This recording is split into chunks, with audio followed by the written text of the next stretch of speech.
حميد قدم مستوى جيد في هذه البطولة، ولكن بشكل عام يعني أنا أعتقد يمتلك أفضل من المستوى اللي قدمه. كان متواجد وحاله حال بقية الفريق بأن الكل تفاجأ في موعد البطولة، والابتعاد عن جو المباريات الدولية الرسمية.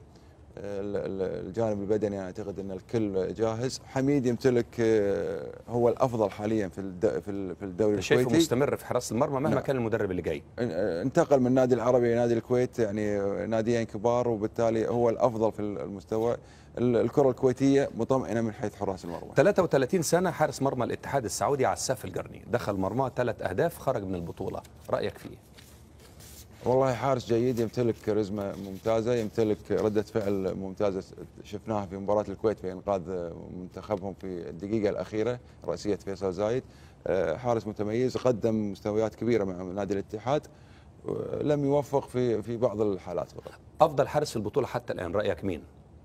فايز الرشيدي حارس عمان؟ بين ولا خالد عيسى حارس الإمارات؟ لغاية الآن فايز. خالد عيسى فايز احسن حارس. قلت لك بافضليه بسيطه. كابتن فهد تاني افضل مدرب في البطوله حتى الان مدرب العراق. باسم.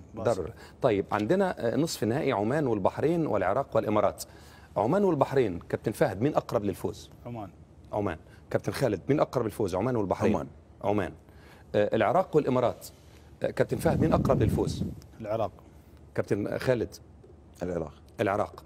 اذا العراق وعمان هم الأقرب للفوز على البحرين والإمارات في الدور نصف النهائي. ولو وصلوا للنهائي من النهارده قبل الأيام اللي جاية، مين يبقى الأقرب إنه ياخد البطولة؟ عمان ولا الإمارات ولا العراق؟ العراق كابتن. عمان ولا العراق بناء على الترشيحات الأولانية؟ عمان. اختلفوا في الآخر. عمان هياخد البطولة مع كابتن خالد الفضلي، والعراق مع الكابتن فهد تاني. بشكر حضرتك.